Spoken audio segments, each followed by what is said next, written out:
Masechet Baba Kama, Daf Dalet, on va commencer par Gimel Amud Bet au troisième tiers de la page. Hamav'e ve'ha'ev'er. La Gemara pose la question, Maï Mav'e. Quelle est la traduction du mot Mav'e? La réponse, c'est une mahloket. Rav Amar, Mav'e, c'est Adam. Ou Shmuel Amar, Mav'e, c'est Hashem. Rav va dire que Mav'e, ça fait allusion à l'homme. Et on verra tout de suite pourquoi l'homme s'appelle Mav'e, selon Rav. Mais Shmuel dit que la traduction de Mav'e, c'est Hashem, la dent. Lorsque la bête mange les produits du voisin, donc c'est un dommage causé par la dent de la bête quand elle mange, c'est qualifié de Mav'e. Donc on va plus tard poser la question, ok, mais dans Shor, il y a 3 mazikim, il y a le Nezek qui s'appelle Shen, il y a le Nezek aussi qui s'appelle Keren, et aussi Regel. Ou Shmuel Amar, Mav'e ze Hashem. Selon Shmuel, la traduction de Mav'e, c'est la dent. Lorsque la bête mange les produits du voisin et qu'elle a endommagé, alors c'est qualifié de Mav'e. Pourquoi la dent s'appelle Mav'e? On verra tout à l'heure. Alors, voici les psukim de référence, aussi bien pour Rav comme pour Shmuel. Rav Amar, Mav'e, ze Adam, dirtiv, Amar Shomer, Ata Boker, Vegam Laila, Im Tiv'ayun, Baryu. Ça, c'est un pasuk qui figure dans Ishaïa Han-Navi. Le Navi, Ishaïa nous dit que un jour viendra et la galoute connaîtra sa fin. Israël verra la Géoula. Vekarov beyameinu. Et Akadosh Baruch Hu nous annonce que tout le travail qui a été fourni en l'honneur d'Hachem, tous les efforts que Am Israël a investis pour faire plaisir à Dieu, eh bien, tout cela sera largement récompensé pour l'éternité. Récompense à l'infini. Amar Shomer. Qui est le Shomer, le gardien? C'est Akadosh Baruch Hu. Amar Shomer. Ata Boker. Vegam Laila. Le matin est arrivé. Le jour se lèvera. C'est la Géoula. Vegam Laila. Et à ce moment-là, ce sera la nuit pour les Rechaim dans le Gehinam. C'est-à-dire, si je puis m'exprimer ainsi, c'est comme le soleil, quand il se couche dans un pays, il se lève dans un autre. Il fait nuit chez nous, il fait jour aux États-Unis, et vice-versa. Amar Shomer, Ata Boker, Vegam Laila. C'est à la fois le jour qui se lève, c'est à la fois la nuit qui tombe. Le jour qui se lève pour les tzadikim, et la nuit qui tombe, c'est l'obscurité pour les Rechaim. C'est cela, le sens de Amar Shomer Ata Boker et Gam Laila. La suite du pasuk, Im Tiv'ayun Baryu Shuvu Etayu. Qu'est-ce que ça veut dire? Si vous voulez faire teshuva, il est encore temps, avant la Géoula. Toute personne qui veut revenir vers Hachem, elle en a la possibilité. Il suffit juste de prier. Comment on dit la prière? Prier. Bayou. Bayou, c'est demander. Voilà pourquoi Mav'e veut dire Adam, car seul le Adam, l'homme, l'être humain, est doté de ce pouvoir de prière. La prière, c'est une faculté de l'homme. Pas seulement une faculté, c'est un devoir. C'est un objectif dans sa vie. Dieu nous a créés avec des besoins pour demander à Dieu la réponse à nos besoins. Je vous ai répété plusieurs fois que Adam a des lettres, Aleph, Dalet, Mem, Adam. Mais dans chaque lettre, il y a la partie cachée de la lettre. Comme Aleph. Le Aleph s'écrit Aleph, Lamed, P. Le Lamed et le P, c'est la partie voilée de la lettre. Dalet, Dalet, Lamed, Tav. Le Lamed et le Tav, c'est la partie cachée. Même, ça s'écrit 2 fois même. Eh bien, la partie cachée de Adam, c'est les lettres de Mitpalel. L'être humain, c'est l'être qui doit prier, qui peut prier. D'ailleurs, Rashi le dit dans Parashat Bereshit, que la végétation n'a pas poussé le 3e jour. Bien que les végétaux se trouvaient au seuil de la terre, mais rien n'est sorti à l'extérieur. Pourquoi tout a poussé que le vendredi? La Torah nous dit Ve Adam Aïn La'avod et Adama, car il n'y avait pas encore d'être humain, d'homme, pour travailler la terre. Ah bon? Adam a dû travailler la terre dans le paradis, mais les anges étaient à son service. C'était quoi le travail de Adam? La prière. Comme dit Rashi, Rodlo haya Adam sheyakir betovatan shel geshamim veitpalel alehem.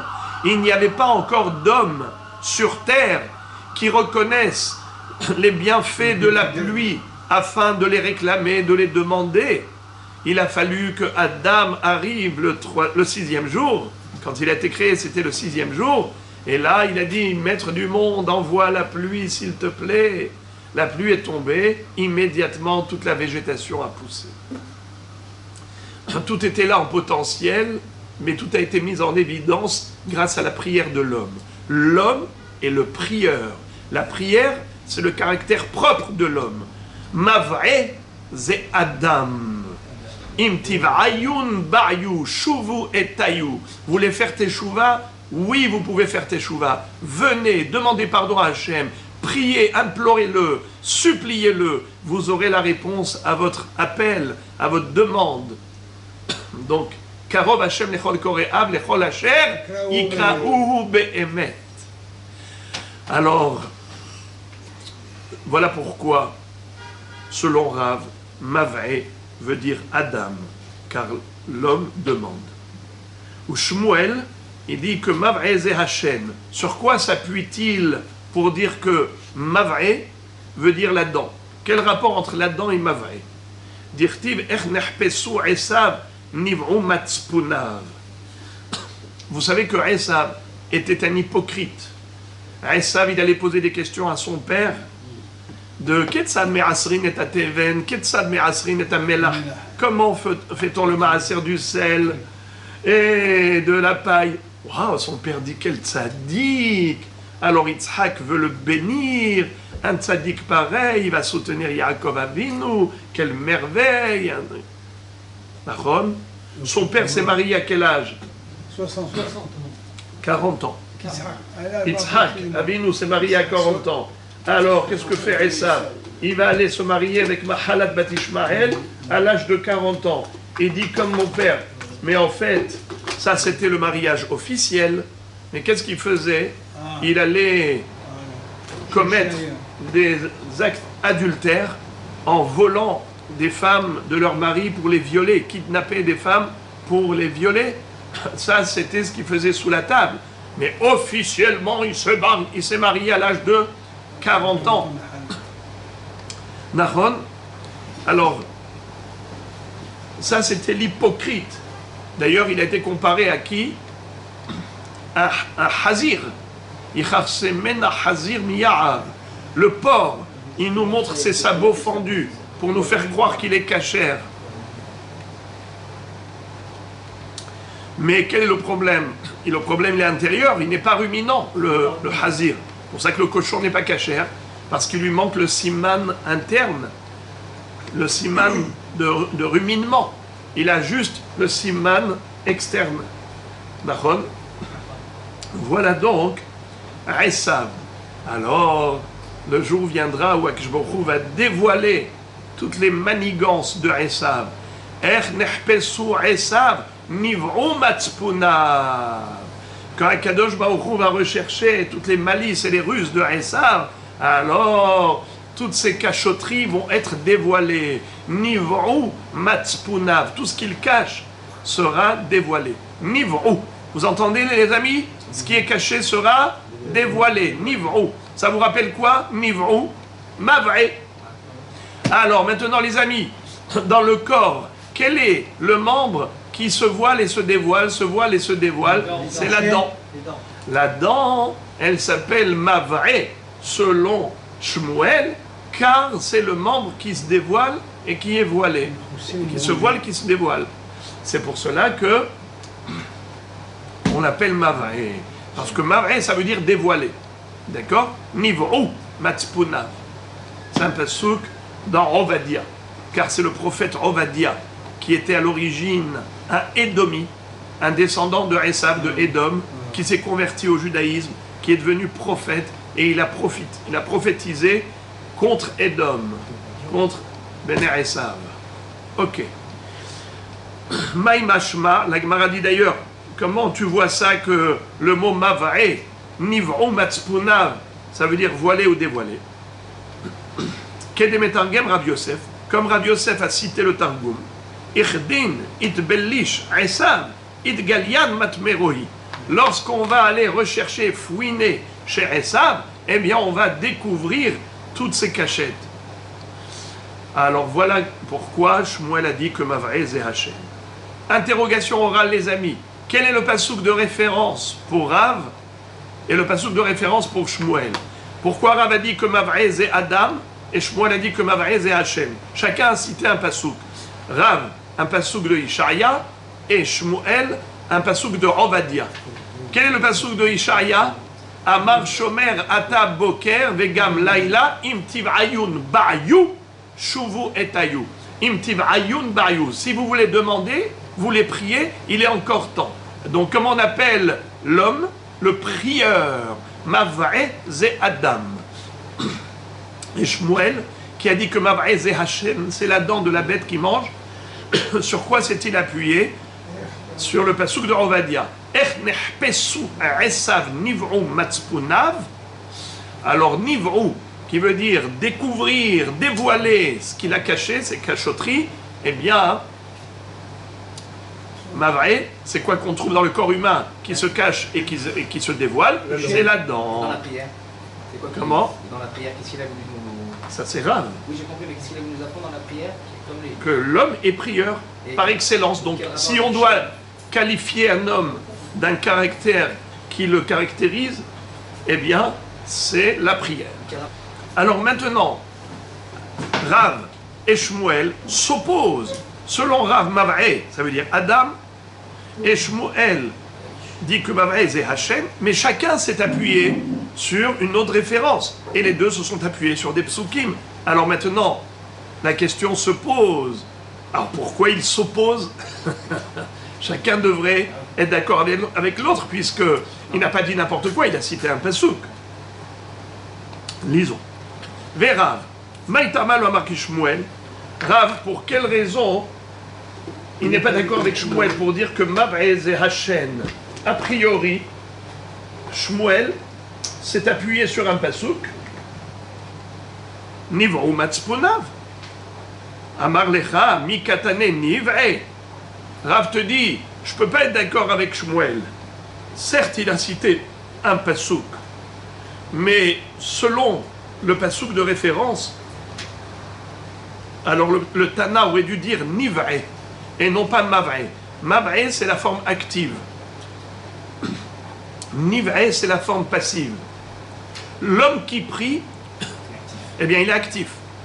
La dent qui se dévoile, elle est passive, car c'est les lèvres. Quand elles se soulèvent, alors la dent est dévoilée. Mais la dent n'a rien fait. C'est pas la dent qui se dévoile, la dent est dévoilée. Donc, si Mav'e, ça voulait dire la dent, alors on aurait dû parler et conjuguer le terme à la forme passive et dire niv'e, comme dans le pasuk niv'u matspunav. Donc, si c'est écrit Mav'e et non pas niv'e, ça parle de actif. C'est l'homme qui est actif dans sa prière. Très bien, bonne réponse. Maintenant, on va adresser la question à Shmuel. Ou Shmuel Maïtama lo a marqué Rav. Pourquoi Shmuel n'a pas traduit Mav'e par Adam, comme Rav a cité un pasuk de référence? Imtiv ayun bayo. Amar lecha mikatane boe. Qu'est-ce que ça veut dire? S'il était écrit Boré, alors c'est mamash comme le lachon du pasouk. Mais il est écrit Mavre. Dans le pasouk, comment l'homme prie? Bayou. Imtivrayun, Bayou. Alors si on parlait de l'homme par rapport à la prière, alors le Tana aurait dû dire Boré. Hachor, Habor, Hamavre. Non pas Hamavre, mais Haboré. Haboré. Celui qui est Mevakesh, Baria, Baré, Baré, il demande. Donc on aurait dû parler d'un demandeur.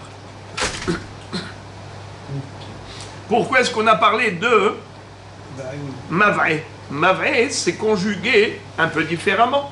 C'est la raison pour laquelle il faut dire qu'il ne s'agit pas du tout ici de l'homme, mais il s'agit bien de la dent qui est dévoilée, nivrou, comme on se dit à propos de Esav, dont ses cachotteries ont été dévoilées, c'est de cela qu'il s'agit. Il s'agit de la dent qui est dévoilée, et non pas de l'homme qui prie.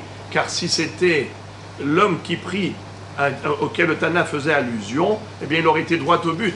Boré, et non pas Mavré. Car Mavré, c'est faire faire. Boré, c'est faire. Mavré, avec le même au début d'un verbe, cette maf'il, c'est... Vous savez, on appelle ça des binyanim, les formes de conjugaison. Il y a pirel et il y a maf'il.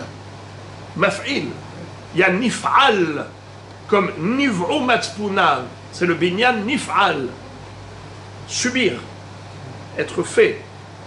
Et il y a boré, ça c'est pirel. Et il y a le maf'il. Alors mav'e, c'est maf'il. Donc ça ne correspond pas au prieur qui est boré. Donc tout cela, évidemment, nous permet d'arriver à se retrouver maintenant entre Rav ou Shmuel. Chacun, Rabota, écoutez bien, chacun a démonté la thèse de l'autre. D'accord? Grâce à la conjugaison, à la grammaire, à la conjugaison, chacun explique pourquoi il n'est pas d'accord avec l'autre. Maintenant, la Gemara va poser une question de toute beauté. Écoutez ça. La Gemara va dire, Mirde, puisque Krae, Lokemar Daike, Velokemar Daike. Rav, Maïtama Lomak Shmuel, vous entendez la question bombe. Finalement, chacun a un problème avec le Passouk. Rav nous dit que Mavrez est Adam. Sur quoi il s'appuie? Sur le Passouk Imtivrayun Bayou. Pourquoi Shmuel n'était pas d'accord? Car il a dit, si c'était vraiment ce Passouk qui est la référence, alors le Tana aurait dû employer la même forme de conjugaison que le Passouk. Et il aurait dû appeler l'homme Boré, et non pas Mavré, avec un même, qui est du Binyan If'il. C'est le Binyan If'il, c'est pas le Binyan Pirel. Alors que là, dans le Passouk, c'est Pirel. Alors il aurait dû dire Boré. Donc je ne suis pas d'accord avec lui, pour dire que Mavré est Adam. Alors qu'est-ce qu'il veut Shmuel? Il veut dire que Mavré c'est Hachem, c'est la dent. Qu'est-ce que réfute Rav? Comment il objecte? Rav rétorque en disant, ça ne peut pas être la dent. Car si c'était la dent, on aurait dû dire Nivré. Comme dans le Passouk de Ovadia, Ernerpesu Esav, Nivru Matspuna. Or il n'est pas écrit Nivré, il est écrit Mavré. Alors ça ne peut pas être la dent. C'est ce que rétorque Rav et réplique. Alors la Gemara maintenant elle arrive à un point de chute qui est merveilleux. Elle dit dans ce cas-là, Rav, il y a un problème dans ta référence. C'est le problème que Shmuel a soulevé. Shmuel, il y a un problème dans ton passouk de référence. C'est le problème que Rav a soulevé. Alors la Gemara dit, Mirde, puisque le passouk, Kra c'est le passouk, Lokemar Daike, Velokemar Daike. Le passouk qui n'est pas précis, ni selon l'un, ni selon l'autre. Alors finalement, vous êtes obligé de faire un compromis avec le passouk et dire, bon, ok, je suis d'accord, c'est pas exactement comme je dis, mais ok, c'est tiré par les cheveux. Je préfère tirer par les cheveux. Si déjà tiré par les cheveux par Rav, ou tiré par les cheveux selon Shmuel, alors pourquoi est-ce que vous n'êtes pas d'accord? Alors mettez-vous d'accord, soit Adam, soit Shmuel, soit Adam, soit Shen, soit Adam comme Rav, soit Shen comme Shmuel, mais ne vous opposez pas. Pourquoi cette controverse? Pourquoi cette divergence d'opinion entre Rav ou Shmuel? De toutes les façons, les psukim que vous avez cités ne sont pas précis. Ça ne correspond pas avec précision au lachon de la Mishnah. Car le lachon de la Mishnah, c'est mav'e. C'est ni boé et ni niv'e. Alors, si de toutes les façons ce n'est pas précis, alors mettez-vous d'accord. Pourquoi être en mahloket? Ça veut dire qu'on n'est pas en mahloket juste parce que toi tu as dit blanc, moi je vais dire noir. Hasve shalom. Chez les rabbanim, ça ne marche pas comme ça. Il n'y a pas des mahloketot gratuites. Chaque mahloket, elle est basée sur un raisonnement. Il y a une raison pourquoi il dit le contraire de l'autre. Sinon, on serait d'accord. On cherche le émet. On ne cherche pas à se contredire. Alors pourquoi ils ne sont pas d'accord? Puisque les psukim, de toutes les façons, ne correspondent pas avec précision à leur traduction, alors pourquoi vous n'êtes pas d'accord? C'est la question. La Gemara nous dit Rav Maïtama lo amar ke Shmuel. Rav, il te dit comme ça. Tana shor, chol mile de shor. Rav dit, c'est très simple, tu veux savoir pourquoi j'ai préféré ma traduction de dire que Mav'e c'est Adam plutôt que de dire que Mav'e c'est Hashem? Il dit tout simplement parce que je ne peux pas être d'accord avec Shmuel. Je ne peux pas être d'accord avec lui. C'est déjà écrit Hashor. Arba'a, Avot, Nezikin, Hashor, Habor, Mav'e ve'Aiv'er. Comment tu peux concevoir que Mav'e c'est la dent alors qu'on a déjà parlé de Shor? Shor c'est quoi Shor? Shor c'est le bœuf. Nachon le taureau. Eh bien, Kolmil des Shor. Keren, Shen, Regel. Alors, si Shen c'est déjà inclus dans Shor, pourquoi je vais dire que Mav'e c'est Hashem? Parce que tu as trouvé un passou qui ressemble dans Obadia, qui dit que Nivrou Matzpunav, alors c'est la dent. Mav'e c'est Hashem. Ma pitom. Je préfère choisir le passouk de Ishaïa, où il y a écrit Amar Shomer Ataboker Vegam Laila Im Tivrayun Bayu Shuvu et Tayu, parce que là, on me dit que Mav'e c'est Adam. Alors c'est vrai que c'est pas bidiou, parce qu'on aurait dû dire Boé. Mais je préfère tirer par les cheveux, dire que Mav'e c'est Adam, même si c'est tiré par les cheveux, plutôt que de dire que c'est Shen tiré par les cheveux, alors que c'est impossible. Car on a déjà parlé de Shen dans la Mishnah. Le mot Shor, ça inclut les trois mazikim. Keren, Shen, Varegel. Tout ce que la bête peut faire de mal, elle le fait soit avec la corne, soit avec la dent, soit avec la patte. Et bien donc voilà. Donc je ne peux pas être d'accord avec toi, Shmuel. Alors la Gemara pose la question, elle dit, c'est tellement logique ce qu'a dit Rav, que maintenant c'est Shmuel qui devient illogique. Ou Shmuel Nami, Hatana Leshor. Shmuel, comment il a pu dire que Mav'e, c'est la dent, mais c'est déjà écrit. Dans Shor, Amar Rav Yehuda, Tana Shor le Karno, ou Mav'e le Shino. Rav Yehuda nous dit que selon Shmuel, Shor ne faisait pas allusion aux trois possibilités qu'a une bête d'endommager, avec la corne, et avec la patte, et avec la dent. Non. Le Shor faisait allusion qu'à Keren, l'encornement du Shor. Ça faisait allusion qu'à Keren. Et donc Mav'e, ça fait allusion à Shen, sur la base du pasuk Nivrou Matzpuna. Alors, Eregel, où est-ce qu'il a disparu? Eh bien, la Gemara va poser cette question. Eregel, ok, donc dans la Mishnah, Regel ne figure pas. Pourquoi pas?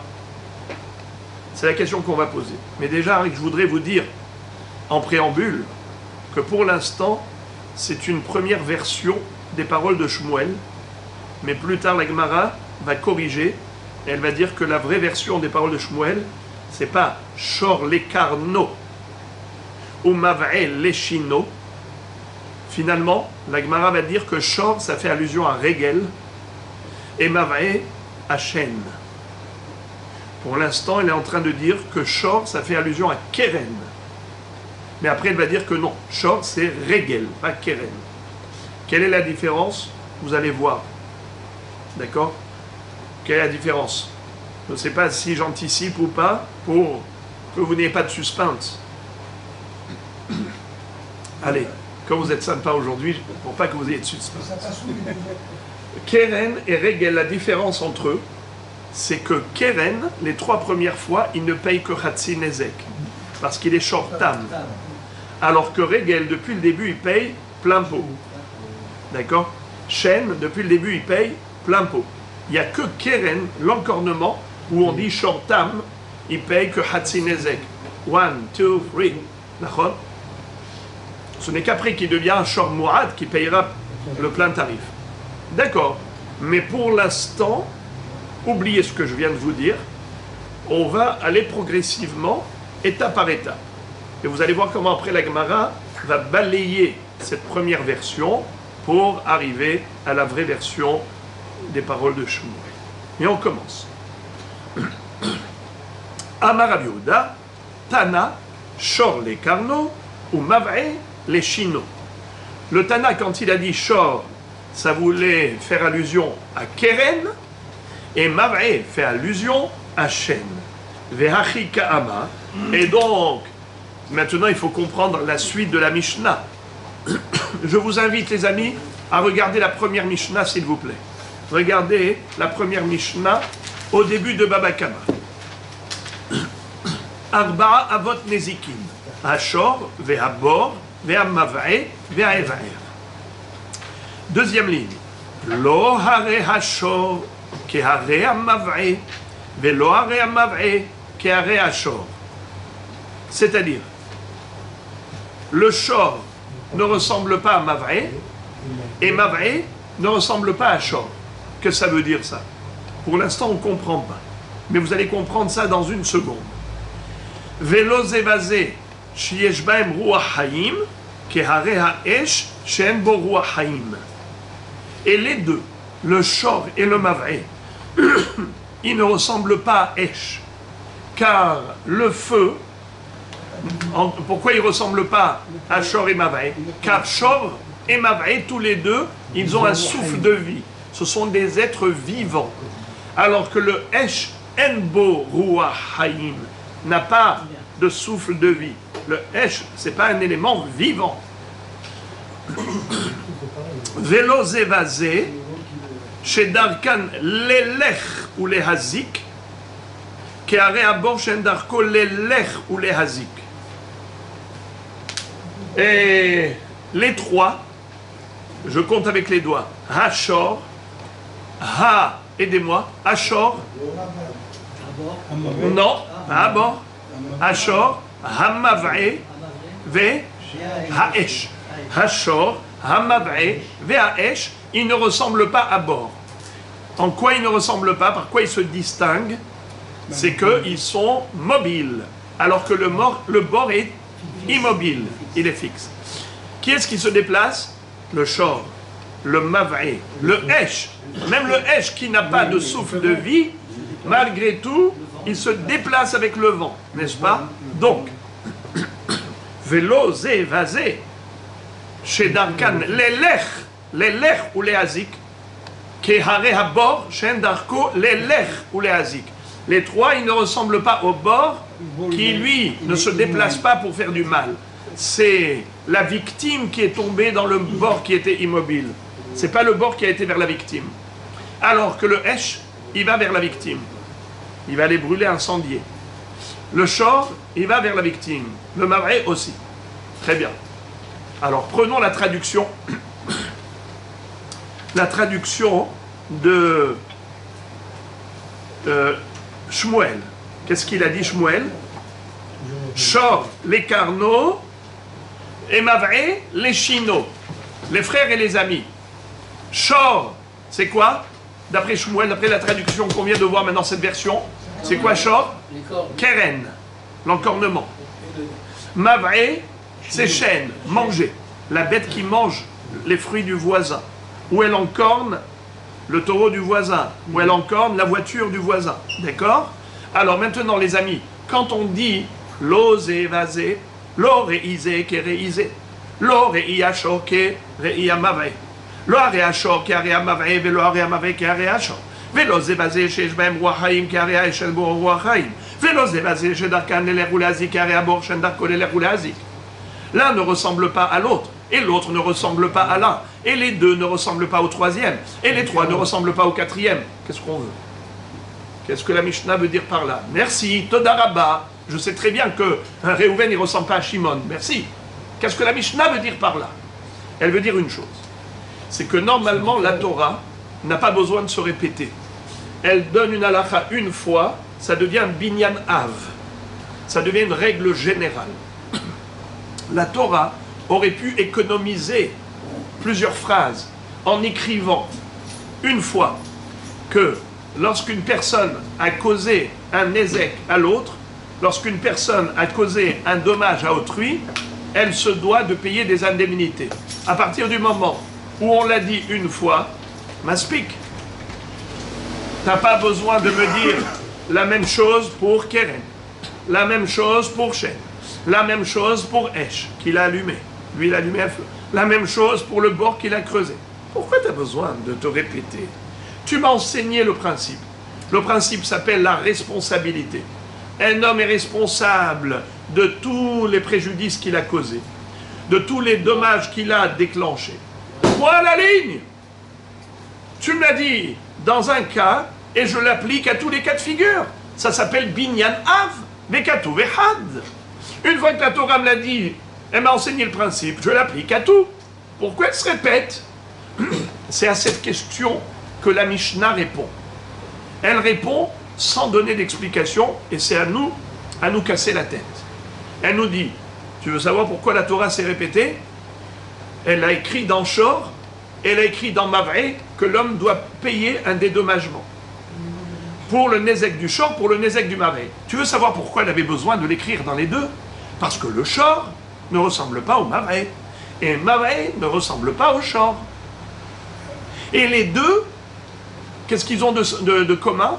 Roi Haïm, donc ils ne ressemblent pas à Esh, qui n'a pas de Roi Haïm. Si la Torah, par exemple, avait écrit seulement qu'on est hayab de payer un dédommagement pour le Nézek causé par un Shor ou Nézek causé par un Mavré, on n'aurait pas su qu'un homme aussi doit payer un dédommagement pour le Nézek causé par le feu qu'il a allumé. Pourquoi? Car le feu n'a pas de souffle de vie comme le Shor et le Mavré qui sont des êtres vivants. Et si la Torah avait écrit même pour le feu, dans Shor, dans Mavré et dans Esh, qu'on est hayab de payer un dédommagement pour le Nézek, eh bien on aurait pu dire c'est seulement les trois, parce qu'ils se déplacent. Le Shor se déplace, le Mavré se déplace, le Esh se déplace. Mais le bord, le puits qu'on a creusé, il est immobile, il ne se déplace pas. Alors peut-être que, étant donné que c'est la victime qui est venue trébucher, tomber dedans, peut-être que l'homme qui a creusé le bord n'est pas hayab de payer des indemnités. C'est ce qu'on avait le droit de croire. C'est pour cela que la Torah s'est répétée. Et elle dit non, tu es hayab de payer pour le bord. Bien qu'il ne se déplace pas, bien que ce soit la victime qui est tombée dans le bord, tu payes. Mais donc, on comprend le sens de la Mishnah. Quand la Mishnah nous dit Lo hare ashor ki hare abor, pardon, Lo hare ashor ki hare amavre, velo hare amavre ki hare ashor, velo ze vaze sheyesh bahem roi haim ki hare haeshen bo roi haim, velo ze vaze shedarkan lelech ou lehazik ki hare abor shen darko lelech ou lehazik. On a compris maintenant le sens de la Mishnah. C'est que la Mishnah voulait nous expliquer pourquoi la Torah a dû spécialement enseigner pour chacun de ces dommages l'obligation de payer des indemnités. Parce que si elle avait écrit dans ce cas, on n'aurait pas pu déduire l'autre cas. Si elle avait écrit que Shor, on n'aurait pas pu déduire Mavré. Si elle avait écrit que Mavré, on n'aurait pas pu déduire Shor. Si elle avait écrit Shor et Mavré, on n'aurait pas pu déduire Esh. Si elle avait écrit Shor, Mavré et Esh, on n'aurait pas pu déduire Bor. Voilà pourquoi il fallait les écrire tous dans la Torah. Très bien. D'abord, je voudrais vous faire remarquer en introduction. Quand la Mishnah nous dit « ce dommage ne ressemble pas à ce dommage » Lo hare hashor ki hare amavre velo hare amavre ki hare hashor. C'est pour nous dire qu'on ne peut pas comparer l'un à l'autre et donc on ne pouvait pas déduire l'un de l'autre. Je vous pose la question.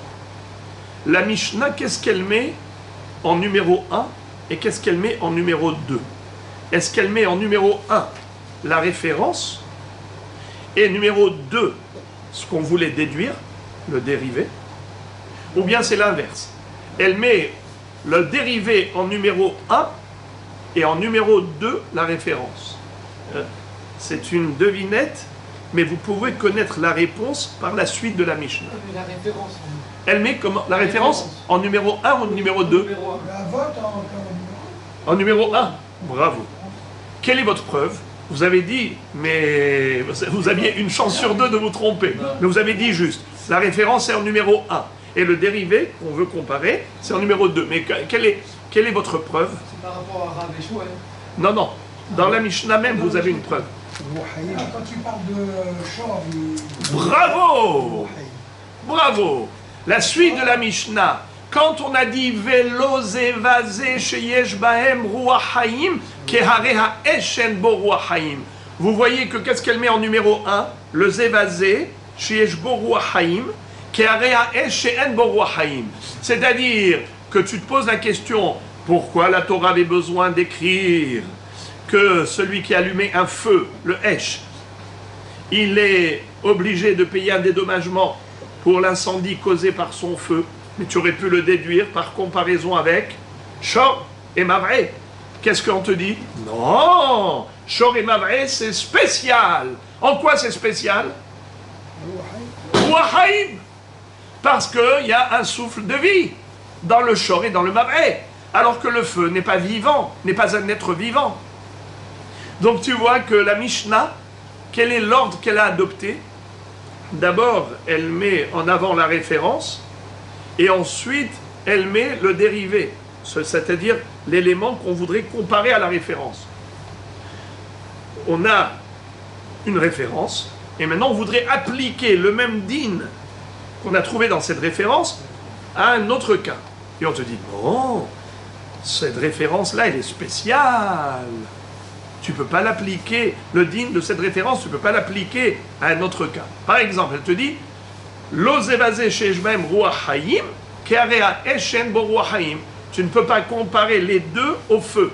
Donc quand tu as dit les deux, c'est eux la référence. Et le feu, c'est le dérivé que tu veux comparer à la référence. Encore une autre preuve. La suite.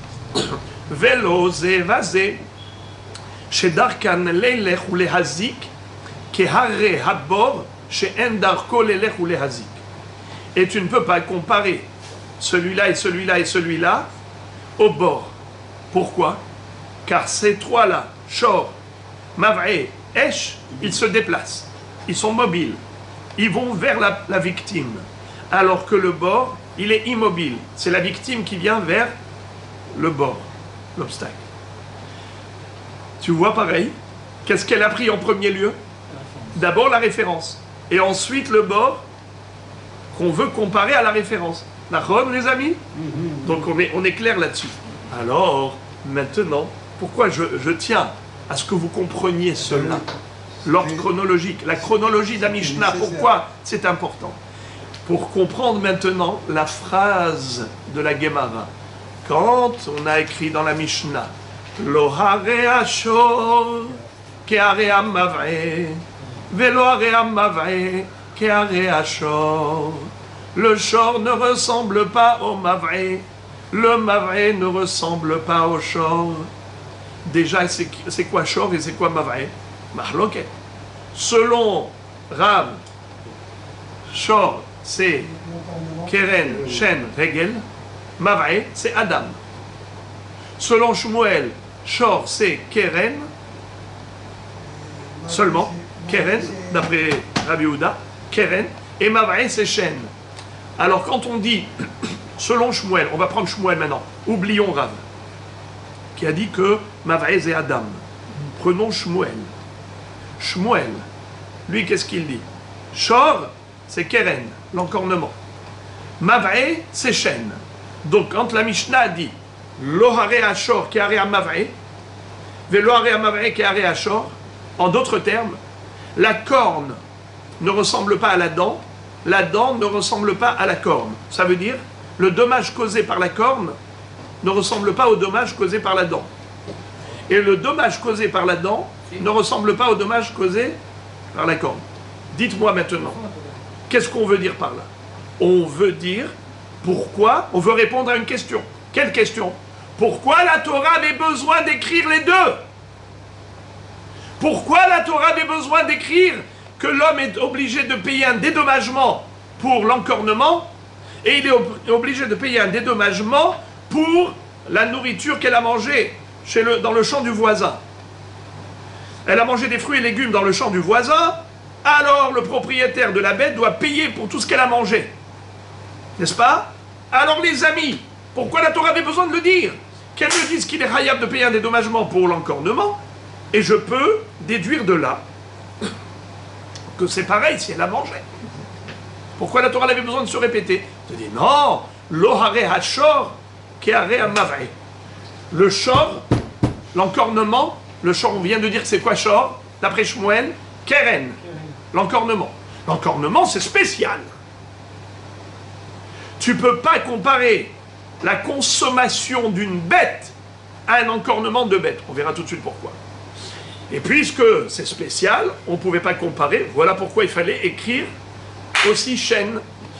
Il fallait écrire dans la Torah qu'un homme est hayab de payer pour la consommation de sa bête dans le champ du voisin. Ce qu'on appelle Shen. Très bien. Maintenant, quand on dit Velohare amavre keare ashor, ça veut dire quoi? Si la Torah avait écrit que mavre, c'est-à-dire la dent, qu'il est hayab de payer pour la consommation, on n'aurait pas pu y déduire de là, on n'aurait pas pu comparer keren à Shen. On n'aurait pas pu dire, de même qu'il faille payer pour le dommage causé par la consommation de la bête, dans le champ du voisin, ainsi faut-il payer pour l'encornement. Pourquoi? On verra tout de suite pourquoi. Mais en tout cas, ce qui est sûr, c'est que c'est cela ce que la Mishnah veut nous enseigner. Elle veut nous dire pourquoi une chose ne ressemble pas à l'autre, et par conséquent, la Torah était obligée d'écrire les deux. Alors maintenant, l'or et Hachor, la référence. Keare Amavre, le dérivé. Velor et Amavre, la référence. Keare Hachor, le dérivé. Alors maintenant, il faut trouver quelle est la spécificité de Keren et la spécificité de Shen. Alors lisons maintenant la Gemara. La Gemara nous dit comme ça. Amar Rav Yehuda, je reprends les trois dernières lignes. Amar Rav Yehuda, Tana, Shor les Karno, ou Mavre les Shino. Le Tana, quand il a dit Shor, il faisait allusion à Keren. Mavre à Shen. Ve'achi Ka'amar. Et voici ce que veut dire le Tana dans la Mishnah. Lore iya Keren, she'en hana'a lehezeko, kere iya Shen, she'yesh hana'a lehezeka. C'est-à-dire, quelle est la spécificité de Keren? Eh bien, c'est que En Hana'a Lehezeko. Pour l'instant, la Gemara dit quelque chose de bizarroïde. Mais n'ayez pas peur. La Gemara va tout de suite réajuster. Mais pour l'instant, acceptez, avaler la couleuvre, comme on dit. La Gemara dit comme ça. L'orei a Keren Shen Hana'a Lehezeko. La spécificité qui fait la humra du Keren, c'est que la bête n'a aucun plaisir à encorner. Kerei Hashem Sheshana Lehezeka. Contrairement à la dent où elle mange par plaisir. Velorei Hashem Sheen Kavanato Lehazik. Et on ne peut pas comparer la dent, on ne peut pas comparer la corne à la dent. Pourquoi? Car Shen En Kavanata Lehazik. La dent n'a pas de volonté de nuire. Lorsque la bête elle mange, lorsque la bête mange avec ses dents, elle n'a aucune volonté de nuire. Kerei a Keren chez Kavanato Lehazik. Contrairement à la corne, où elle a une volonté d'encorner, une volonté d'être mazik. Donc, si la Torah avait écrit que la dent, on n'aurait pas pu déduire l'encornement, le Keren. La Gemara dit quoi? Mais c'est le monde à l'envers. Je vous avais promis un réajustement, le voici. La Gemara dit quoi? Mazé. Mais c'est le monde à l'envers. Velav kalva homeru. Mais c'est à plus forte raison. Uma shen. Shen kavanato lehazik haya. Keren she kavanato lehazik lachol sheken. Au contraire, si déjà Shen, qui n'a pas de kavana léazik, malgré tout, Hayav, alors Keren, qui a une kavana léazik, a plus forte raison.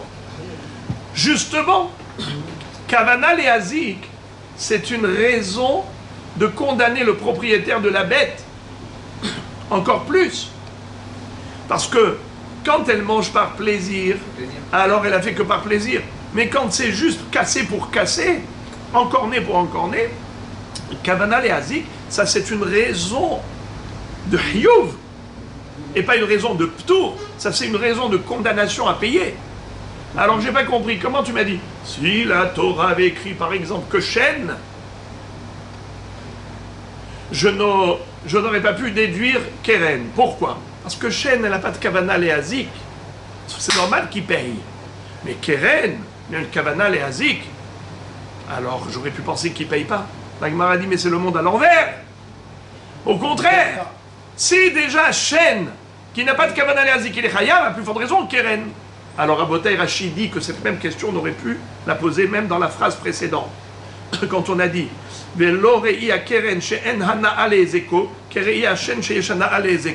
là aussi, Kalva Homer.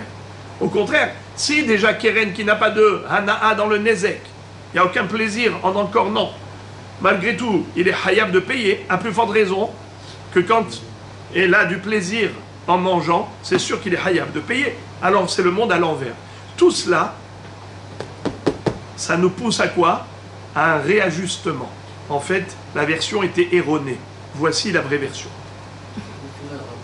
Une seconde, juste une seconde. La Gemara dit,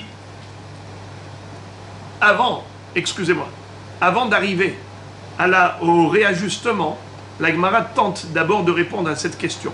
La Gemara, elle tente de répondre à cette question. Elle dit, qu'est-ce que tu me dis? Que Kavana Léazik, c'est une raison de condamner encore plus. Si déjà, quand il n'y a pas de Kavana Léazik, Hayab, a plus forte raison quand il y a Kavana Léazik.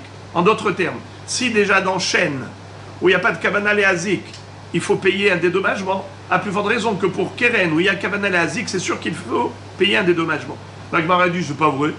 Pas vrai, je vais te trouver une référence où il y a une Kavana Léazik et malgré tout, il est pas tour. Où est-ce qu'on retrouve ça? Itzterir Salkadata Hamina. Midedeava a Eved ve'ama. Eved Kenaani. Shifha Kenaanit. On a une règle.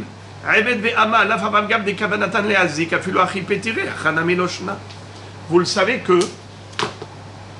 on dit comme ça, Shloshap Giatan Ra'a. Eved Katan ve'isha. Eved Kenaani, quelqu'un qui lui fait du mal, il faudra payer à son propriétaire un dédommagement. Mais Eved Kenaani qui fait du mal à quelqu'un d'autre, le propriétaire ne paye rien. Alors, tu vois que ce Eved Kenaani, il avait une Kavana Léazik. Et malgré tout, son Adon ne paye pas. Le maître ne paye pas. Alors pourquoi tu dis que Kavana Léazik, c'est une raison de condamner à payer? C'est une raison de condamnation, pas vrai? Eved Kenaani, il a une Kavana Léazik et pourtant son Adon n'est pas tour. La Gemara dit, eh bien pareil, la bête ou le Eved c'est pareil, les deux c'est la propriété du propriétaire. Alors la Gemara dit, ah ça c'est pas une référence. Pourquoi? Parce que là-bas c'est juste une takana des Rabbanan. Minatora, le Adon aurait dû payer tous les dégâts que son Eved Kenaani a causés. Parce qu'il en est le propriétaire. C'est Mamono. Pourquoi alors Hachamim ont dit non? Il y a une grande raison pourquoi on a disculpé le propriétaire. Pourquoi on a acquitté le propriétaire?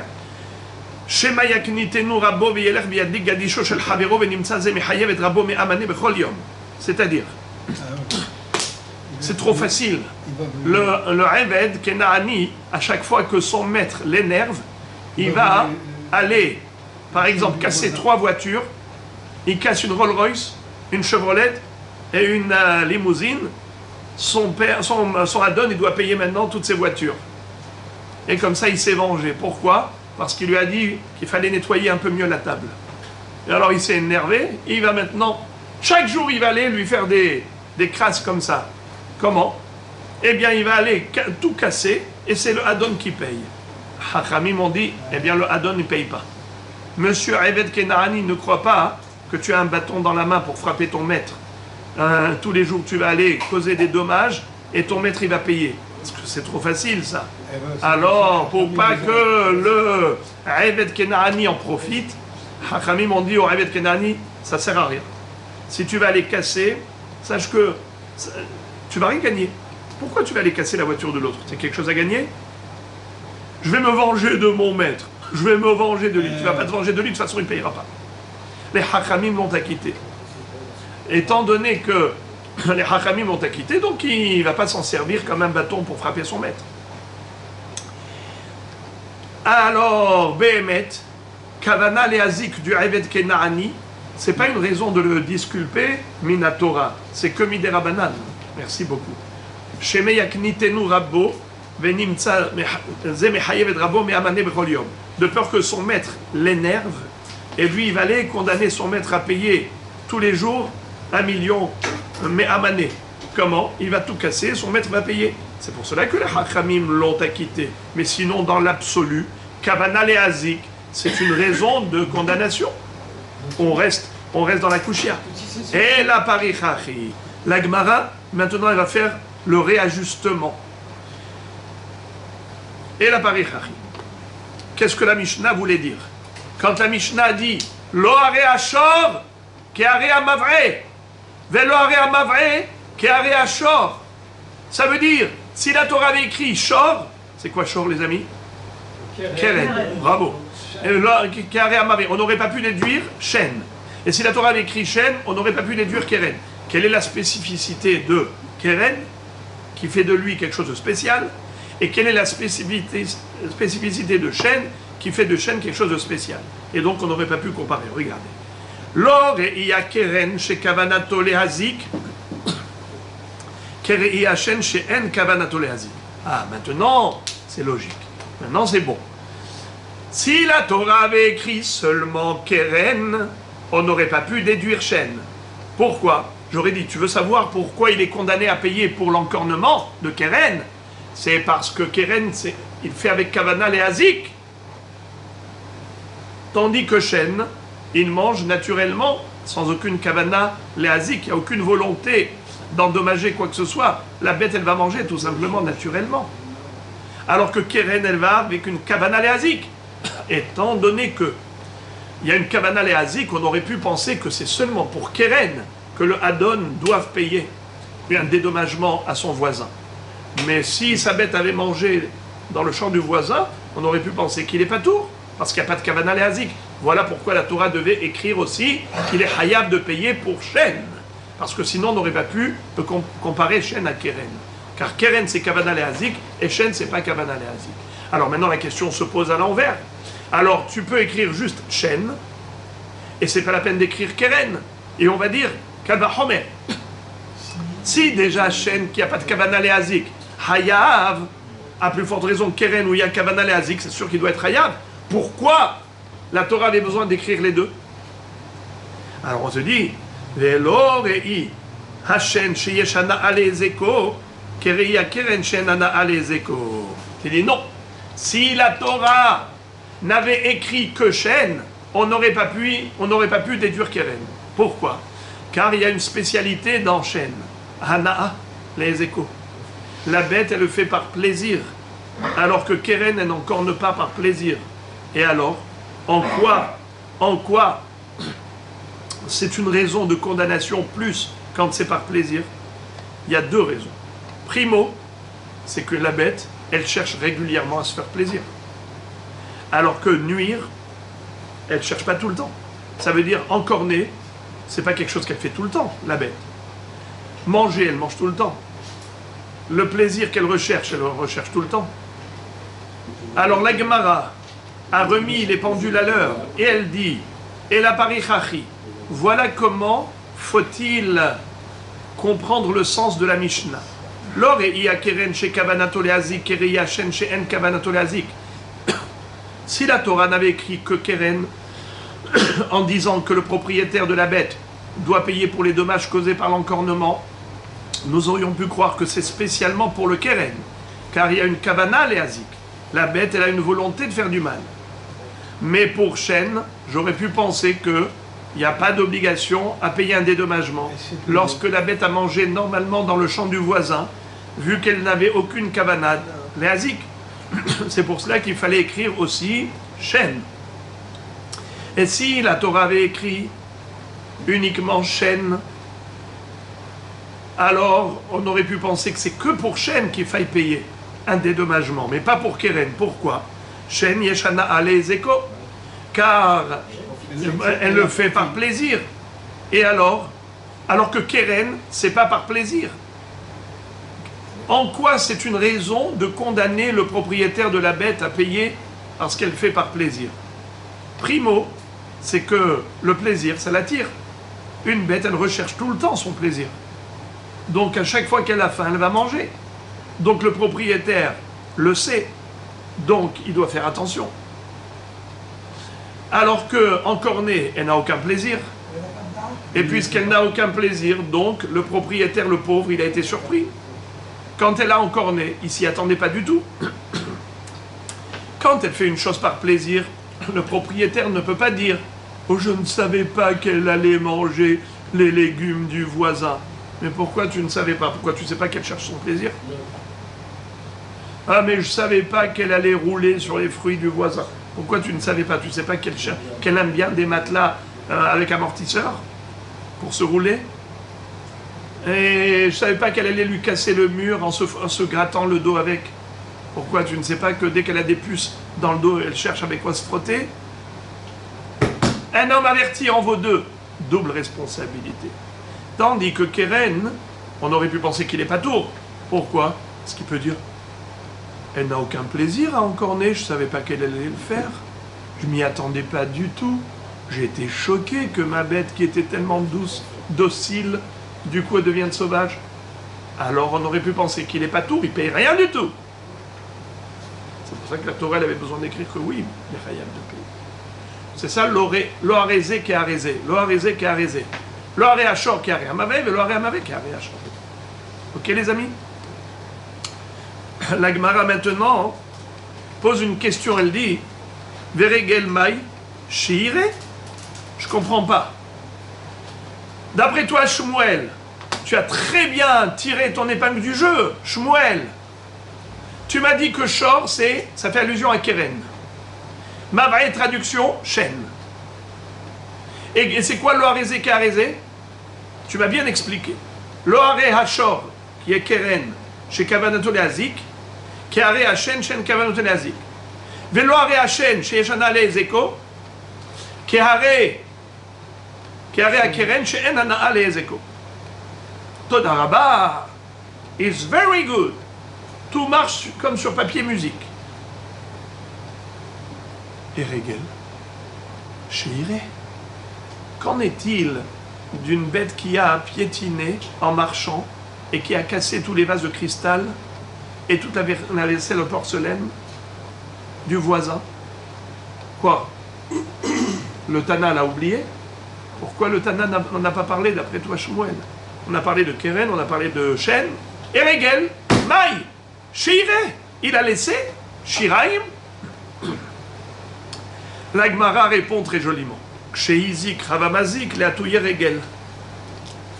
Très belle réponse.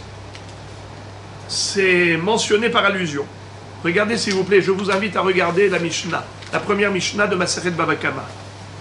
Regardez la dernière phrase, les deux dernières lignes de la Mishnah. Ukshéizik, pardon. Hatzad hashave shebaen shedarkan leazik ushmiratan alecha, ukshéizik, havamazik leshalem tashlume nezek bemeter haaretz.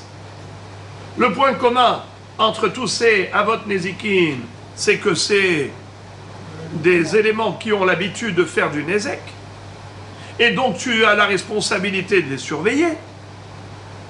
Et si jamais tu n'as pas surveillé qu'il y a eu un dommage causé par cela, eh bien tu es hayab de payer tashlume nezek bemeter haaretz.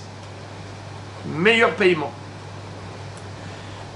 Cette phrase à la fin de la Mishnah, Ukshehizik havamazik le shalem tashlum en nezek bemetav haaretz, ça a été écrit dans cette Mishnah et dans la Mishnah suivante. Du fait que la Mishnah est écrite 2 fois, eh bien, ça ne sert à rien. Pourquoi on nous dit Ukshehizik havamazik le shalem tashlum en nezek bemetav haaretz? Du fait que la Mishnah est écrite 2 fois, Kshehizik, Havamazik, regardez dans le Daftet Amoudbet. Tournez les pages s'il vous plaît. Daftet Amoudbet. En haut, vous avez une Mishnah. Regardez juste avant le mot Gemara. Juste avant le mot Gemara. Qu'est-ce qui est écrit? Non, juste avant Gemara. Avant Gemara, la dernière phrase. Kshehizik, Havamazik, le shalem tashlume nezek, bemetav haaretz. D'accord?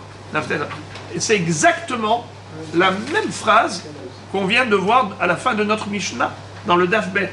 Alors quoi, le Tana il se répète 2 fois? Tosfot nous disent que c'est à cela que fait allusion la Gemara quand elle dit que de la répétition de Kshehizik, Havamazik, le Shalem, Tashumen, Ezek, Bemetav haaretz, c'est de cela qu'on déduit Regel. De la répétition. La Gemara pose la question, elle dit Velitneye behedia. J'ai pas compris. Tu as besoin de m'enseigner Regel par allusion, mais pourquoi tu n'as pas écrit clairement? Je comprends pas. Hashor, Habor, Hamavre, Haevrer, tu me l'as dit ouvertement, explicitement. Il n'y a que Regel que tu m'enseignes par allusion. Pourquoi par allusion?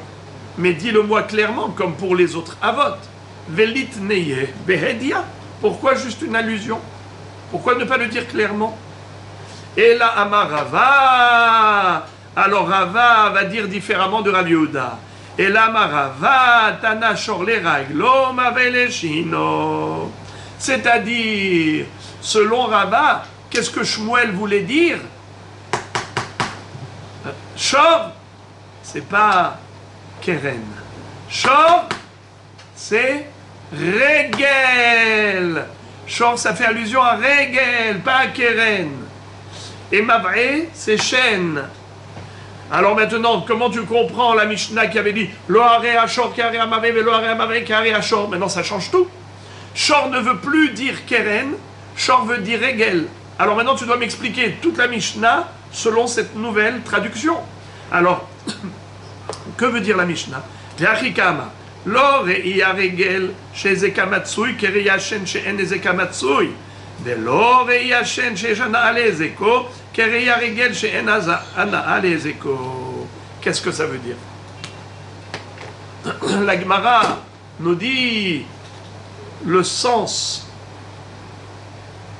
de l'oharezé keharezé, voilà. Si la Torah n'avait écrit que Regel, on n'aurait pas pu comparer Shen à Regel. Et si la Torah avait écrit que Shen, on n'aurait pas pu comparer Regel à Shen.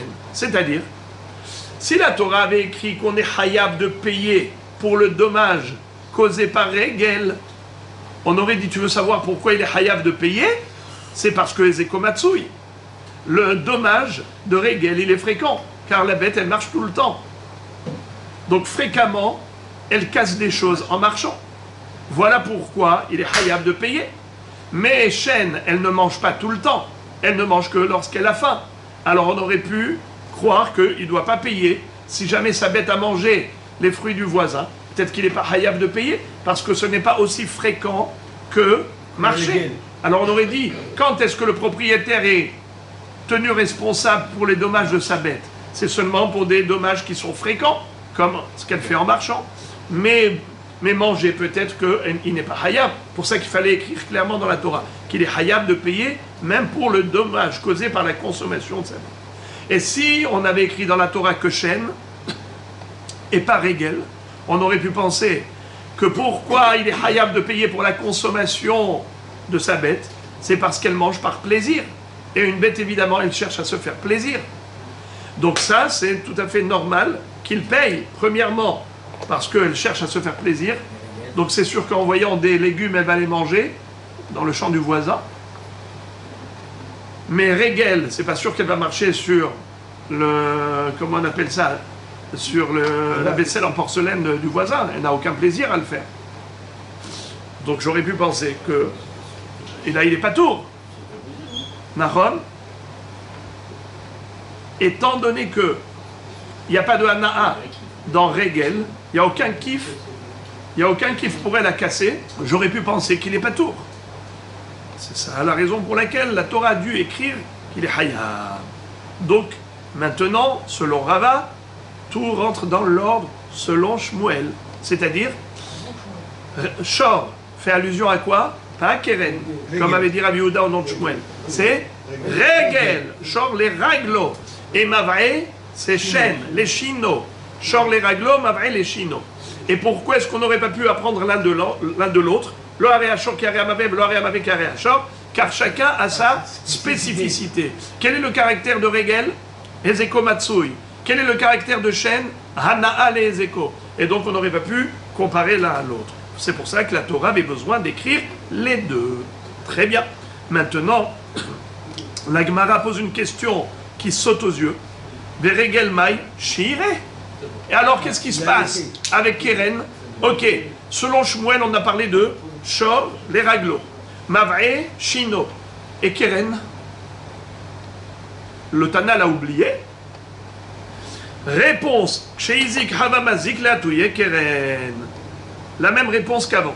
C'est-à-dire, dans Daftet, on a la Mishnah dans Daftet qui répète la même phrase que dans la première Mishnah. Qu'est-ce qui est écrit à la fin de la Mishnah Daftet, comme à la fin de la Mishnah Dafbet? C'est pour dire, pour faire allusion à Keren, parce que sinon la Mishnah ne va pas se répéter pour rien. Elle a fait allusion à un troisième Av, lequel? Keren. La Gemara pose la même question qu'auparavant. Pourquoi est-ce qu'on n'a pas dit ouvertement? Pourquoi on n'a pas dit explicitement? Pourquoi tu as besoin de me faire des allusions? Pour les autres avot, tu l'as dit clairement. Alors pourquoi le keren, tu l'enseignes que par allusion? Réponse. Be mu'adin mithilatan kamaire. Betamin ul basof mu'adin lo kamaire. Qu'est-ce que ça veut dire? Notre Mishnah n'a cité explicitement que des avot où il faut payer plein pot depuis le début, ce qu'on appelle Mu'ad Mithilato. Mais elle ne cite pas un av pour lequel on ne paye que demi-tarif les 3 premières fois.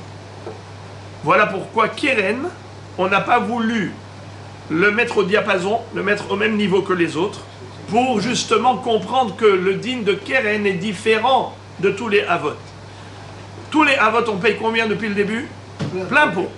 Keren, c'est le seul où le shortam ne paye que Hatzi Nezek, demi-tarif, les 3 premières fois. Pour bien montrer qu'il y a une différence entre Keren et les autres, c'est pour cela que Keren, on ne l'a pas enseigné explicitement avec tous les autres avot. On l'a enseigné que par allusion dans la deuxième Mishnah en disant que chez Izik, Ravamazik, et Shalem Tashlumen Ezek Bemetava. Pour montrer qu'il n'est pas Mu'ad Mithilato. Il est Tam ou le Basof Mu'ad. Alors que les autres, ils sont Mu'ad Mithilato. Mu'ad Mithilato, depuis le début, ils payent Nezek Shalem. Ils sont Mu'ad depuis le début. Amar Lecha. Alors maintenant, la Gemara pose une question. Ou Shmuel Maïta Amal ou Amar Kerav? Alors Shmuel, pourquoi est-ce qu'il n'a pas dit comme Rav? Rabotai. Qui est-ce qui peut m'expliquer le sens de la question? Pourquoi est-ce que Shmuel n'a pas dit comme Rav? C'est-à-dire, Rav, il s'était appuyé sur un pasouk pour dire que Mav'e, c'est Adam. Et Shor, c'est les 3 avot à la fois. Shen, Regel et Keren, les 3 à la fois. Rav, il est tellement simple, il est tellement limpide comme l'eau de roche, ça nous fait mal tout ce qu'a fait Shmuel. Regarde tous ces petites poulines là de Shmuel. Waouh! Shor les raglos, Mav'e les chino, Keren par allusion, dans la Mishnah d'Aftet, ou Kshizik Ravamazik, les Shalem Tashlumen Ezek Bemetavaret. Et donc c'est qu'une allusion. regarde, pourquoi faire les choses compliquées quand on peut les faire simples? Rav, il a dit, Shor, c'est tout ce qu'il y a dans Shor. Shor, Keren, Shen, Keren, Regel, tout. Mavrez et Adam. Les psukim, on a trouvé des psukim de référence. De toutes les façons, c'est pas... Aucun n'a trouvé un pasuk bidiouk, bediouk. De toute façon, c'était tiré par les cheveux les psukim. Donc pour l'un ou pour l'autre. Pourquoi Shmuel, tu n'as pas été aussi simple que Rav cette fois-ci? Shmuel Maïtama l'a marqué Rav. Amar lecha. Shmuel, il va te dire, Isalkad atach Adam.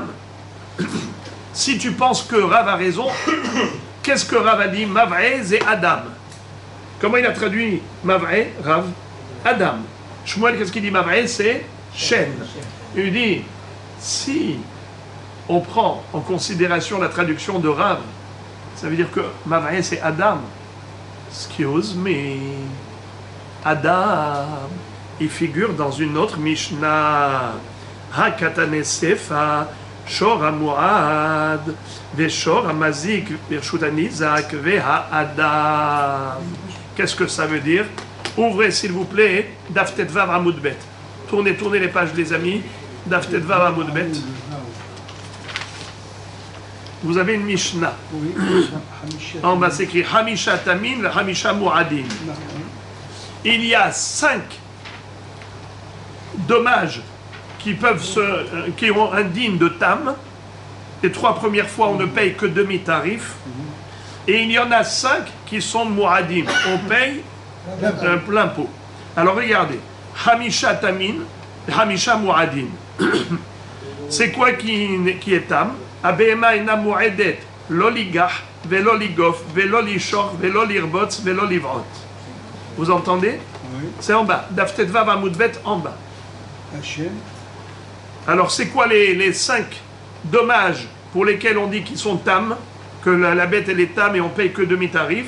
Eh bien, negiha, encornement, negifa, heurté avec son corps, cogné, neshicha, morsure, revitza, accroupissement sur des fruits ou sur des objets qu'elle va casser.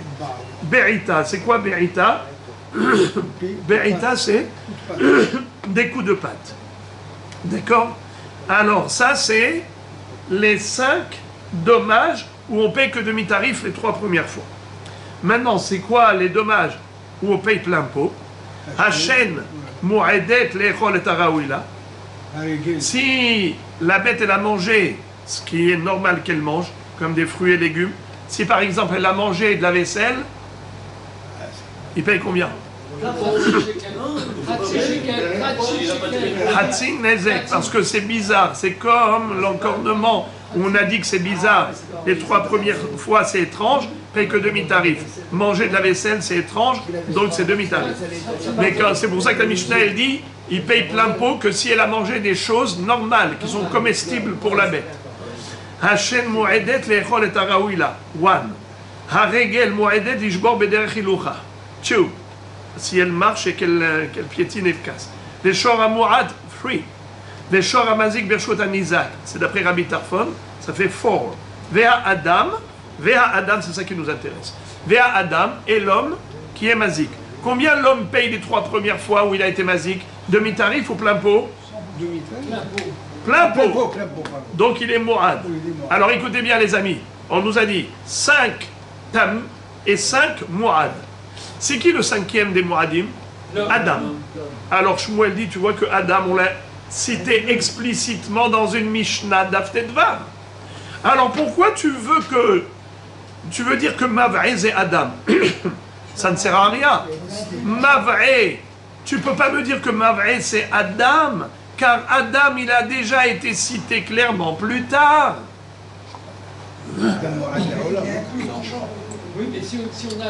Alors, donc, Hakatane Sefa, Shora Mu'ad, Shora Mazik, Beshot Anizak, Adam. Alors, voilà pourquoi je ne suis pas d'accord pour traduire Mavré par Adam. C'est impossible que Mavré veuille dire Adam, car Adam c'est déjà écrit clairement dans la Mishnah plus tard d'Aftetvav. La Gemara dit, sympa, belle réponse. Bravo Shmuel, applaudissements. Mais dans ce cas-là, j'ai une question. Velitne Berecha. Je comprends pas. La Mishnah, elle n'a laissé que Adam pour le Daf Tedvav. Mais pourquoi elle n'a pas mis dans le Daf Bet, dans la première Mishnah de Masechet Baba Kama, on a dit tac, tac, tac, Arbavot Nezikin. On a oublié qu'un seul, on l'a mis dans le Daf Tedvav, Adam. Mais attends, Adam c'est aussi un Avamazik, Velitne Berecha, il fallait l'écrire au début, dans la première Mishnah de Baba Kama. Shmuel, je comprends pas. Pourquoi la Mishnah elle a attendu de le mettre là-bas? Ah, la Gemara répond Benizke Mamon Kamaire, Benizke Gufolo Kamaire. Réponse, Shmuel te dit le Tana n'a pas voulu parler de quelqu'un qui est Mazik Begoufo. Elle a voulu te parler que de quelqu'un qui est Mazik Bemamono. C'est-à-dire, soit son chien a mordu, enfin, son bœuf a encorné, soit son bœuf a mangé, soit sa bête a piétiné, soit son feu a brûlé, soit son bord a fait trébucher. C'est-à-dire, on parle que de Nézek causé indirectement par la propriété de l'homme, mais parce que l'homme il est mazik directement. Benizke Gufo lo kamaire, Benizke Mamono kamaire. La première Mishnah n'a parlé que de la catégorie des Avot Nezikim, mais qui ne sont que des Avot Nezikim Mamono, pas Avot Nezikim Gufo.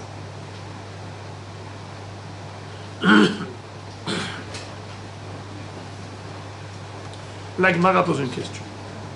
Verav Nami, Hakatane Adam Besefa. Question.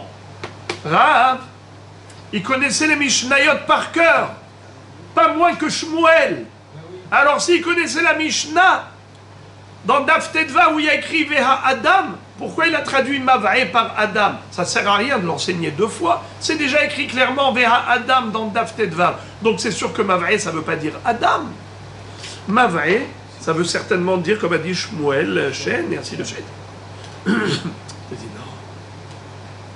Amar lecha, Rav, haou, les mircheve bahade muadin ou deata. Qu'est-ce que ça veut dire? Rav te dit, ça c'est pas une question, pourquoi il est écrit deux fois? Ben je vais te dire pourquoi il a écrit deux fois. La première fois, c'était pour nous dire qu'il existe un Av qui s'appelle Adam, quand on a dit Arba Avot Nezikin, Ashor, Abor, Amav'e, Va'ev'er. Ashor, c'est les trois. Keren, Shen, Varegel. Bor, Mav'e, c'est Adam, et Ev'er, c'est le feu, ça fait 6. Cherche dans la Torah, il n'y a pas plus. 6. Non, parce que dans le premier, il y en a déjà 3. Quand on a dit Arba Avot, c'est 4 catégories, parce que le Shor, on l'a considéré comme 1. Mais c'est 1 qui fait 3. Bifurcation. Ce dispatch, le premier, le Shor, c'est Keren, Shen, Varegel. Ok, ça fait 3. Après, Bor, Mav'e, Ev'er, ça fait 3. 3 et 3, ça fait 6. Selon Rav, tout est écrit dans notre Mishnah. Mav'e et Adam. Alors pourquoi on a répété Adam là-bas? Il te dit, mais là-bas, il y avait un objectif. Le Tana, il a voulu énumérer les 5 Tamim et les 5 Moadim. Il t'a dit, il y a 5 Tamim. Abema et Namoedet. Loli Shor, Velo Lirboz, Velo Livrot, Velo Ligah, Velo Ligof. 5 Tamim. Ça fait 5. Ensuite, il y en a 5 qui sont Moadim. C'est quels? Shen, Regel, Keren Birshut Anizak et Adam. D'accord? Encore une fois, il me manque un. C'est lequel? Regardons peut-être Vav Amoudbet. Il me manque un. Oui, Shor Hamouad. Alors, j'ai oublié Shor Hamouad lui-même. Alors, Shen, il paye plein pot depuis la première fois. Ça s'appelle Shen Moadet Mithilata. Regel, il paye plein pot depuis le début. Moad. Shor Hamouad, c'est-à-dire l'encornement après 3 fois. Il paye plein pot. Adam, il paye plein pot depuis le début. Et aussi, Rabbi Tarfon. Ça, c'est ce que je vais vous dire maintenant, c'est que Rabbi Tarfon. On verra Rabbi Tarfon dans le Daf Café. Rabbi Tarfon dit Meshune Keren Behadser Anizak Shemeshalem Nezek Shalem. C'est-à-dire, lui, Rabbi Tarfon, il dit tu veux savoir quand est-ce qu'on paye que demi-tarif pour l'encornement? c'est seulement Birshut Arabim. Mais Birshut Anizak, il paye plein pot depuis le début. Depuis la première fois déjà, il payera plein pot pour l'encornement. C'est-à-dire, quand est-ce qu'on dit que pour un encornement, la Torah a dit paye Hatsi Nezek, c'est seulement si c'était dans la rue. Mais si la bête, elle est rentrée dans le champ du voisin, et là-bas dans le champ du voisin, la bête, elle a encorné, alors là, il payera plein pot. C'est ce que pense Rabbi Tarfon. Hachamim disent non. Hachamim disent qu'il n'y a aucune différence.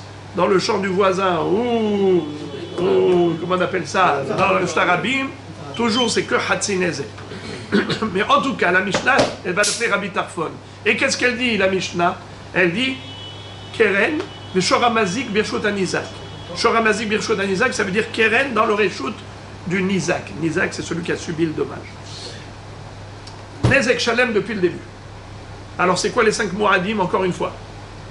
Shen, Regel, Shora Moad, Shora Mazik, Birshut Anizak, Veha Adam. Très bien. Donc, Rav, il te dit, qu'est-ce que tu veux de moi? Pourquoi est-ce qu'on a dit Adam 2 fois? Mais ici, c'était pour nous décrire et nous présenter les Avot Nezikin. Et là-bas, c'était pour faire la liste, le checklist. On nous a dit, il y a 5 Tamim, il y a 5 Moadim, mais zéro. C'était par rapport à la liste. Tosfot explique pourquoi, d'après Shmuel, ce n'est pas considéré comme une répétition. Parce que à Shen, par exemple, Shen et Regel, on le voit chez nous. Et on le voit aussi là-bas. Tosfot dit, ou Shmuel svirale de lo avalé le Hashmoinan besifa kevan de lo Hashmoinan shum chidush tfe mi baresha. Aval Shen va Regel, aval gav de tanale beresha tanale besifa gave moadin mishum chidush. C'est-à-dire que, d'après Shmuel, pourtant c'est écrit aussi Shen, c'est aussi Regel, c'est écrit là et là-bas. Il dit, mais là-bas on a écrit pour un Hidouche. Par exemple, que Shen, on est hayav que si elle a mangé quelque chose de comestible, et pas si elle a mangé des verres en plastique. Et ainsi de suite. À Regel Moedet, Shaber Bederech Ilucha, et ainsi de suite. Bon. On continue. La Gemara demande au Maïlo Haré. Selon Rav, c'est quoi Mavre? C'est Adam. C'est quoi Shor? Keren Shen Varegel. Alors je voudrais que tu m'expliques. Rav, explique-nous. Qu'est-ce que voulait dire la Mishnah quand elle a dit que le Shor ne ressemble pas à Mavre et Mavre ne ressemble pas à Shor? En d'autres termes, c'est comme si la Gemara avait dit, la Mishnah avait dit, qu'on ne peut pas comparer Adam à Shor et on ne peut pas comparer Shor à Adam. Et quelle est la différence? C'est très beau. C'est très très beau. Réponse à Rikama. L'orei Ashor she meshalem et akofer, kerei Adam she en meshalem et akofer. Mais l'orei Adam she haya be'arba dvarim, kerei Ashor she en bo arba dvarim. C'est magnifique. Magnifique. Écoutez, la spécificité du Adam Amazik, eh bien c'est l'Arba'a Devarim. Vous avez déjà entendu parler de l'Arba'a Devarim? Bien sûr. Un homme qui a endommagé l'autre, par exemple, il lui a coupé une main. Qu'est-ce qu'il doit payer? 5 choses. Nezek, Tsar, Ripouille, Shevet, Bochet. Déjà, on doit évaluer au marché des esclaves le prix de la main. Un esclave normal et un esclave qui est manchot, il lui manque une main, la différence de prix entre les deux, c'est le prix de la main. Donc ça c'est Nezek. Tsahar, c'est la souffrance. On étudiera plus tard, Be'ezrat Hashem, comment on évalue une souffrance. Il doit payer un dédommagement pour la souffrance causée par la blessure. Nezek Tsahar. Ripouille, les frais médicaux. Shevet, le chômage. Toute la période de maladie, Skin, il était alité. Il n'a pas pu aller au travail. Bochet, la honte qui lui a infligée en le frappant, c'est une honte aussi, c'est une humiliation, c'est un préjudice moral, avec le préjudice physique et le préjudice financier. Alors il y a 5 indemnités. Pourquoi on a parlé alors de 4? Parce que le shor, c'est-à-dire que la bête, quand elle est mazika, on paye aussi le nezek. Donc nezek pour la bête, nezek pour l'homme, il n'y a pas de différence. Là où il y a différence, c'est que Arba Dvarim. Tsahar, Ripouille, Shevet, Bochet.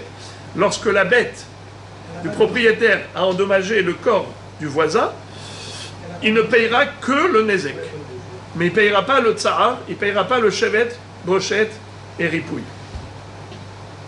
Donc c'est quoi la spécificité de Adam par rapport au Shor?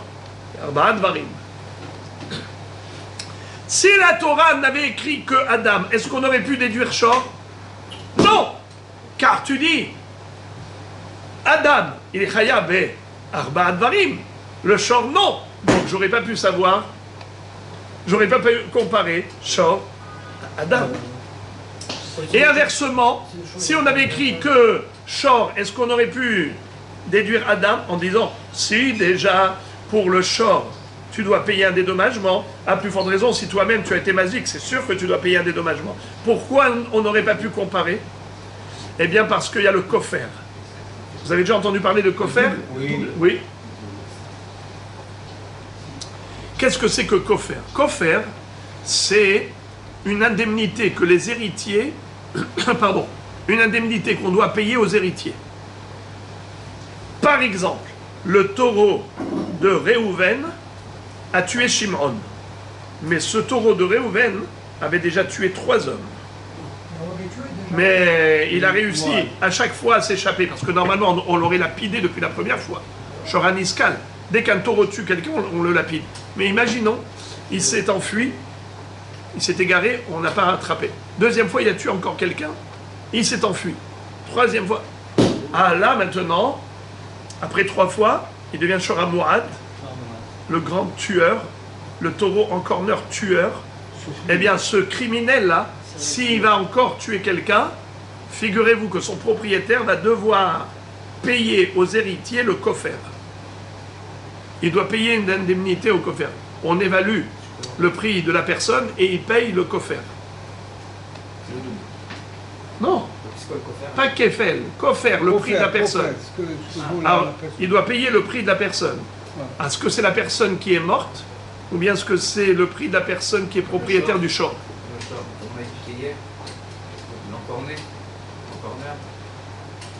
Vous voyez la question piège? Question piège. Oui, je répète. Le taureau de Réhouven a tué Shimon.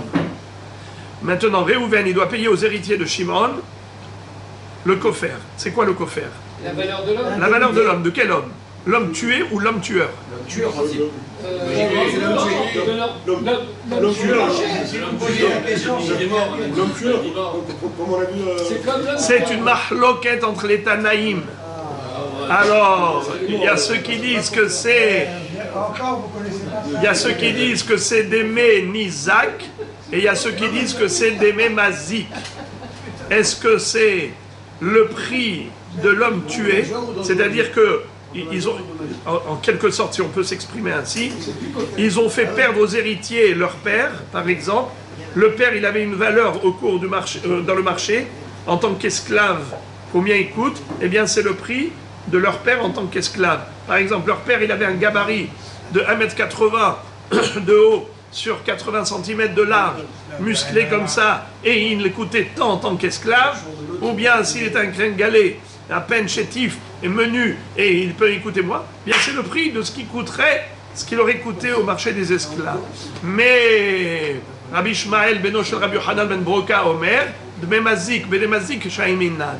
Il dit qu'il paye le prix du, comment on appelle ça, du mazik, là pour la kapara, c'est-à-dire le propriétaire du taureau en corner, combien il coûte lui dans le marché des esclaves, et il va payer une kapara pour se racheter de ce qu'a fait son taureau d'avoir tué un être humain. Alors maintenant lui-même en quelque sorte il est hayav mita im kofer yushat ala. Pour se racheter, il doit payer aux héritiers son propre prix à lui, sa propre valeur. Comme un corban. Comme un corban. Alors les frères et les amis. Et le taureau, il est tué. Et le taureau, évidemment, il est lapidé. Maintenant, je ferme la parenthèse. Je reviens à quoi? Quel est le din d'un homme qui a tué Réhouven, qui a tué directement Shimon? Il a pris un revolver et il a tué. Est-ce que Réhouven doit payer aux héritiers de Shimon un kofer? Répondez par rapport pour se racheter ou bien pour... Par rapport à celui qui est mort ou par rapport... Peu importe. Mais Mazik ou Nizak, peu importe, je vous pose la question. Est-ce qu'il doit payer des indemnités aux héritiers? Non, c'est un meurtre. Il va le tuer, moi. Il ne paye rien du tout. Parce que de deux choses l'une. Soit il a fait ça Bémézid, soit il a fait ça Béchogeg. S'il a fait Bémézid avec Atra'a, lui-même il est exécuté. On le conduit au tribunal de grande instance et là-bas il sera jugé, exécuté à l'époque, bien sûr, je parle à l'époque du Beth Amikdash, Sanhedrin. Maintenant, si c'est Béchogeg, il va aux villes de refuge. Très bien, il va en galoute. Donc il ne paye pas de kofer. Ce n'est que si c'est le taureau de l'homme qui était Shor Mouad où il paye kofer. Alors maintenant, je vous pose la question. Est-ce qu'un homme qui a tué l'autre paye kofer? Non. Est-ce qu'un taureau qui a endommagé l'autre, son propriétaire, il paye l'Arba'a Devarim? Nezek Tzera Ripouy Shevet Bochet. On a dit non. Alors regardez. Lo Hare Ashor, Ke Hare Amav'e, Velo Hare Amav'e, Ke Hare Ashor, selon Rav.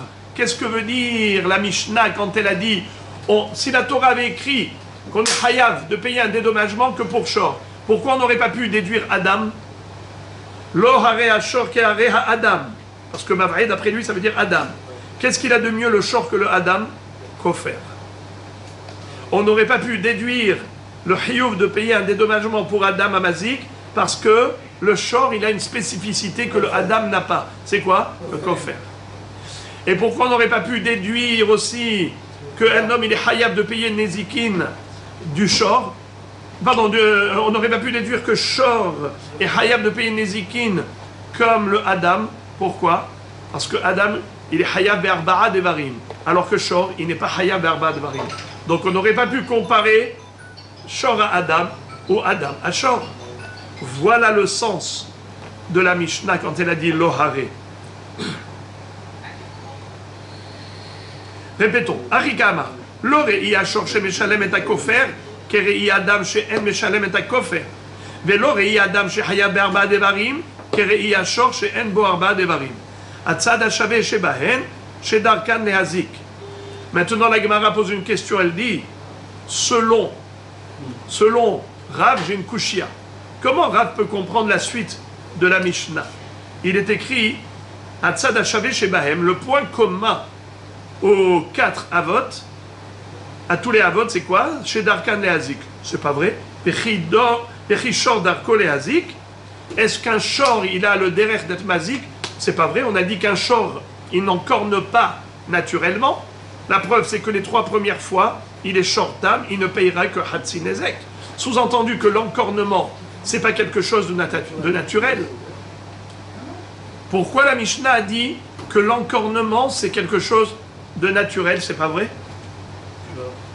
La Gemara dit des Mourad, on parle de Mourad, un Shor qui a déjà encorné 3 fois. La Gemara dit Mourad d'Arkol et Hazik, et alors même s'il a encorné 3 fois, ça veut dire que c'est sa nature. Réponse Kevan de Ayad Orheu. Une fois qu'il a répété la chose 3 fois, c'est devenu sa deuxième nature. La Gemara dit ok, Adam d'Arkol et Hazik, selon toi, Rav, qui a dit que Mav'e, ça veut dire Adam. Donc la Mishnah, qu'est-ce qu'elle dit? Darkol et Hazik. Quoi, un homme, son derrière c'est d'être mazik. Quoi, tu as déjà vu un être humain normalement constitué en train de donner des coups de poing à droite et à gauche? Jamais de la vie. Alors pourquoi la Mishnah a dit que Adam Darkol et Hazik? Atzad hashave shebahem, shedarkam le Hazik. C'est pas vrai. Un être humain normalement constitué, il ne s'amuse pas à faire du mal. Réponse Beyachen. C'est quand il dort. La Gemara dit Yachen Darkol et Hazik. Pourquoi quelqu'un qui dort, il a l'habitude de faire du mal? Réponse oui. Kevan de Kaif ou Pashit Orheu. Puisqu'il s'étire, il se plie, il se recroqueville, il s'étire, eh bien oui. C'est-à-dire, si jamais il a été dormir à côté d'une pile de vaisselle en porcelaine et de vases de cristal, eh bien, ne t'étonne pas si durant son sommeil, il a tout envoyé balader et que c'était le carnage. Pourquoi? Parce que, inconscient durant son sommeil, il a tapé à droite et à gauche. Ou shmiratan alecha, Adam shmirat gufo ala. C'est écrit aussi dans la Mishnah, tu dois les surveiller. On parle donc au pluriel, à la 3e personne du pluriel. Shmiratan alecha. Mais si tu me dis qu'on parle aussi de Adam, il fallait dire shmiratecha alecha. Adam Shmirat Gufo Alav ou je comprends pas. Pourquoi est-ce qu'on a parlé à la troisième personne du pluriel? Il lui a dit Ultamir, Hadetane Karna, Arba Avot Nezikin ve Adam Echad Mehem, Adam Shmirat Gufo Alav ou. Alors dans ce cas-là, il y a aussi une baraïta que Karna a citée, et là-bas, c'est écrit pareil, et pourtant c'est écrit Adam clairement. Et là, Kedé Amar le Rabbi Abaoul Tana, Tane Adam Shmirat Gufo Alav. Achanami, Tane Adam Shmirat Gufo Alav. Il faut juste corriger. Comme Rabbi Abaou avait dit qu'il fallait corriger la baraïta, ainsi il faut corriger la Mishnah et écrire Adam Shmirat Gufo Alav. Et donc Shmiratan Alecha, ça se rapporte aux autres avot. Mais quand il s'agit de Adam Shmirat Gufo Alav. On va s'arrêter là, puisque tout ce qui était difficile est terminé, et on laisse ce qui est facile pour demain.